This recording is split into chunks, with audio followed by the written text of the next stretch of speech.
Bismillahirrahmanirrahim. Assalamualaikum warahmatullahi wabarakatuh.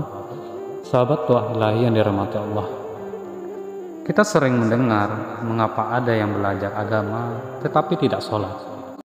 Apakah karena tidak sampai pemahamannya yang sesungguhnya, ataukah terlalu ketinggian ilmunya?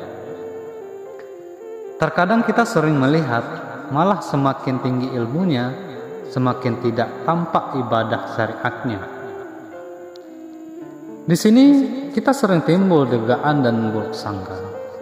Namun sebelum kita lanjut, sebaiknya agar mensubscribe, like dan share channel ini, agar channel ini lebih berkembang dan menjadi amal jariah untuk kita semua. Sebelum kita jawab pertanyaan tadi, di sini kami ingin bertanya kepada saudara, sekedar untuk membuka pikiran dan hati kita lebih dalam. Yang berdaya upaya itu hambakah atau Tuhan? Yang tiada daya upaya itu hambakah atau Tuhan? Yang sholat itu hambakah atau Tuhan?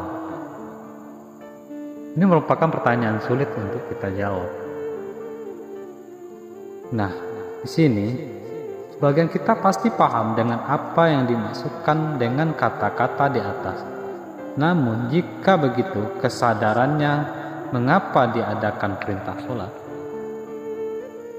Perintah sholat itu diadakan karena adanya wujud hamba dan wujud Tuhan.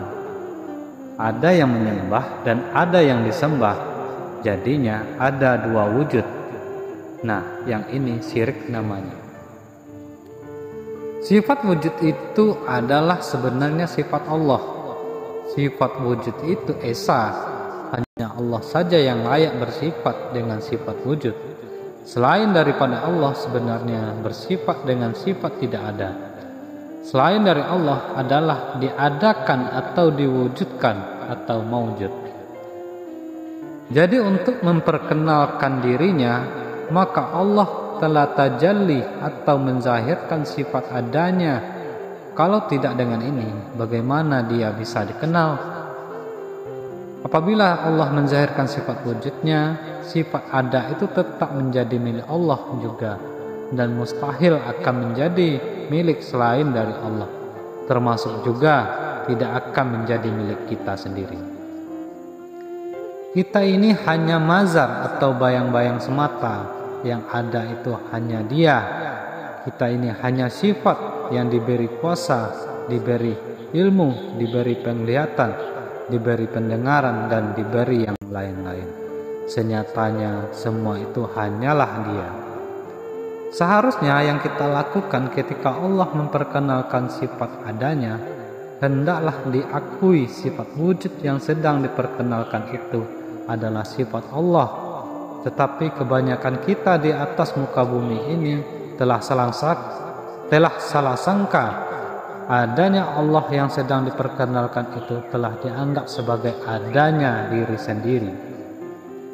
Sangkaan adanya Allah yang sedang diperkenalkan yang dianggap sebagai adanya diri sendiri, itulah sebenarnya hawa nafsunya, sedangkan merasakan keberadaan diri sendiri jika diuraikan dengan perkataan berlakulah firman Allah yang artinya, dan jika ada sesiapa di antara mereka berkata sesungguhnya aku ialah Tuhan selain dari Allah, maka yang berkata sedemikian itu kami akan membalasnya dengan azab neraka jahanam.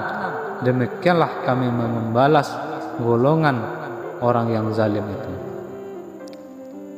Semoga kajian ringkas ini memberi pencerahan dan menambah pustaka ilmu kita.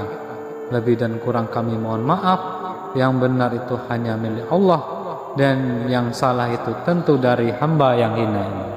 Wassalamualaikum warahmatullahi wabarakatuh.